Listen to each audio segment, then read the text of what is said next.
Hi everybody, Tony here. Don't really have a name for my channel here other than Tony Baff, which is partially my name. The reason for these videos that I'm making here is because I recently purchased a 2020 Toyota Tundra. I was forced to do so. I had a beautiful 2016 for 2 years. I bought it used in 2018 from a private individual. I bought it right, had 25,000 miles on it. When I purchased it from him, he didn't need any more. He had a family, he had another vehicle, his wife's vehicle or something. It was in great shape. It was blue. I'll try and insert a picture here. And real nice truck. Loved it. I was supposed to get old with that truck, but unfortunately, I was involved in a pretty horrific crash in late January of 2020 and pretty well totaled it out. I mean, big time totaled it. Put me in the hospital for a little while. Haven't been in work. I'm shooting this in mid-March, right in the middle of the virus pandemic. That's right. I'm doing it at a grade school here because they're all closed. Well, it's Saturday anyway, but they're closed next week because of this pandemic thing, this virus thing. So it's a nice, quiet piece of parking lot to shoot this in. But anyway, so here it is. The big question I have seen on different channels and stuff is, why did you choose Tundra over, say, Silverado or the F-150? I was a Chevy guy growing up, loved Chevys. This is mid to late 70s. I had a 76, I had a 73, I had a 80, and those were all Chevy half-ton Silverados. No, the 73 was a three-quarter ton, my first truck. It was a beater. It was a beast. I loved it. Anyway, I was just a kid. I was 16. Anyway, when I decided to get a new truck because my son was getting older and I had a 07 Toyota. I've always been a Toyota guy since about the early 80s. Got out of the Army 81, 82. I got a new little truck, which was one of the first trucks that had the four-wheel drive, when they were real little trucks, four-wheel drive truck. And I've been a Toyota guy ever since then. The quality is, can't beat them. Just can't. You beat them to death. They run forever. Okay, so, but I wanted to step up to a full-size truck. So I gave my son my Tacoma, which was an 07 Tacoma. It was a two-wheel drive with the diff lock.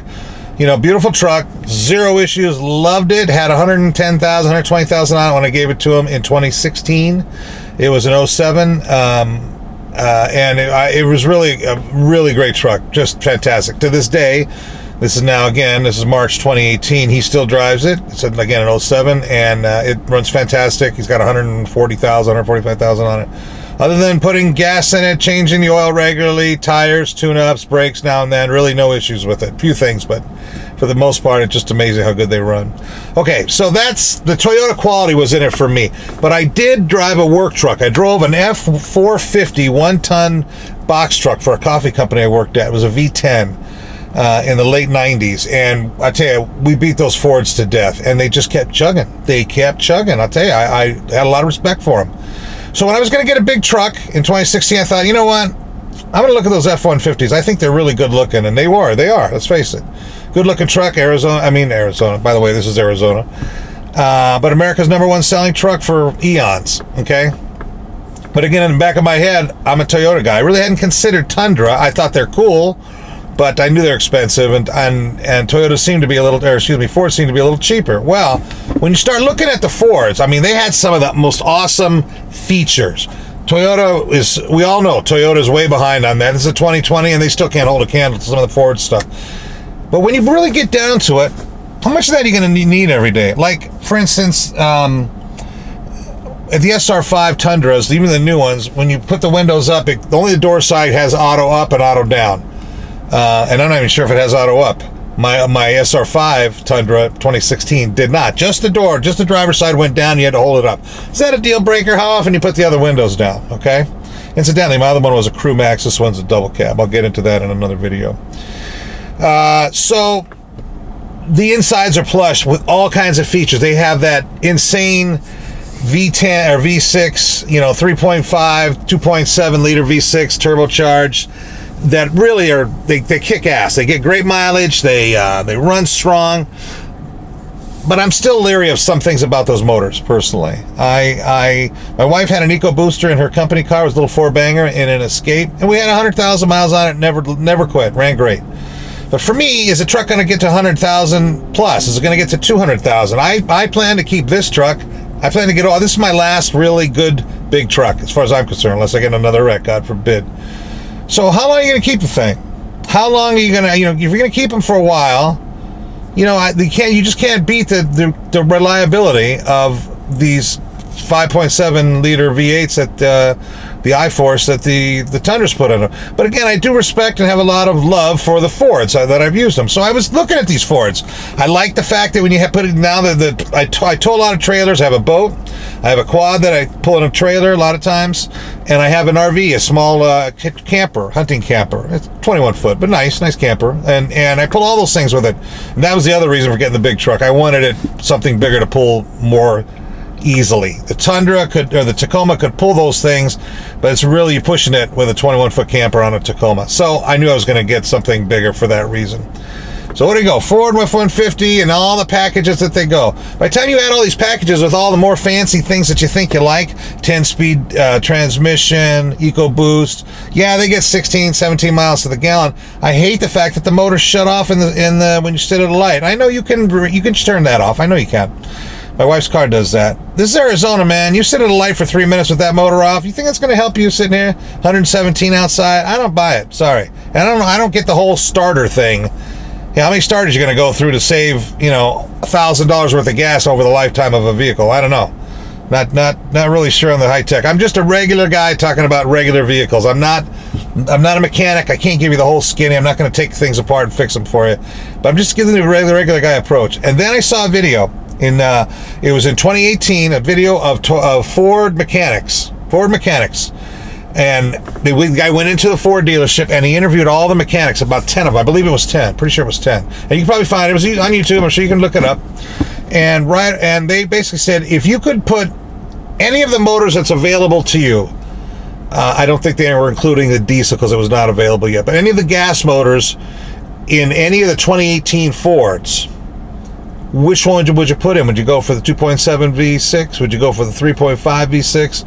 Would you go for, I think they have it, maybe they make a 6-cylinder too. Or would you go for the V8? 9 out of 10. 9 out of 10. This is what convinced me. 9 out of 10 of the mechanics at Ford mechanics are all wearing their Ford shirts. It was a Ford Bay. it was legit. All said they would all go for the V8 and not the EcoBoost, not the fancy high-tech V6s. That was really all I needed to hear, because at that point I wanted to get a V8, and I knew the Toyota had the V8, and I thought, okay, if I love the quality of the Toyota and I love the reliability and everything about them, they're not as fancy on the inside. No one's ever going to complain about that. I mean, no one's ever going to debate that. They've gotten better with 2020. I'll get into that later, but they have improved a lot. But they're never going to be as fancy and as cool, shall we say, as the Ford F150s. But I'll take the V8 motor any day. And so for me, that changed it. I have a lot of respect for the V8 in the Ford, but if I'm going to get a V8, there's no reason to stray from Toyota Tundra for me. So I got the 2016 back in 2018 now. It was a 2016. Again, I'll show you a picture of it. 2016 Crew Max. I was looking for a double cab, but I was happy with the Crew Max, that insanely huge back seat. Again, I had 25,000 miles. It was fabulous. I could put my quad in the back with the tailgate down, which is, I really wanted the longer bed before I could put the tailgate up. With the tailgate down, I could put my quad in the back of the truck, hook up my camper, my 21-foot camper to it, and still head to the mountains of Arizona at 70 miles an hour at 7 to 12 miles per gallon true. But it ran great, man. Had no issues with it. I loved it. So for me, that was it. It came down to the reliability. If I'm going to go V8 to V8, I mean, this is probably not as pretty as the Fords, but I think she's gorgeous, man. I think she's every bit as reliable as a Ford. In fact, I believe they're more reliable, just from personal experience, although I do respect the Fords too. So that was my difference. That came down to it to me, the V8. If I'm going to go the V8, there's no reason not to go with Tundra.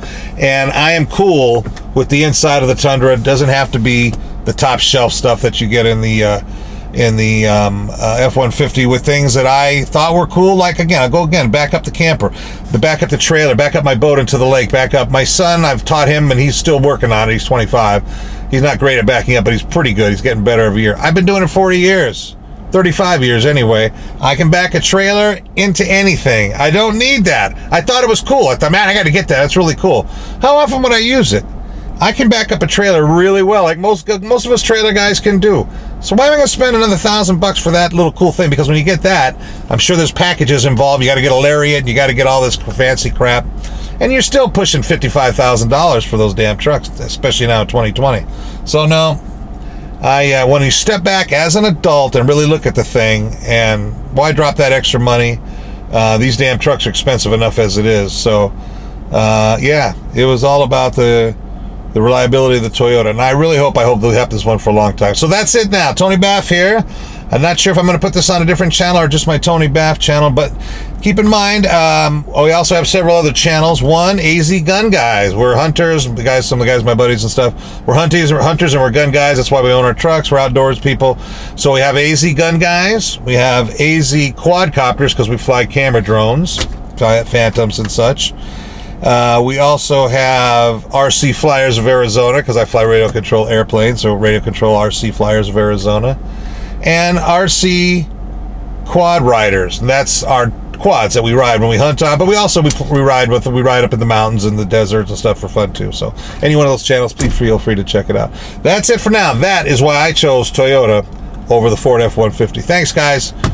Have a great day.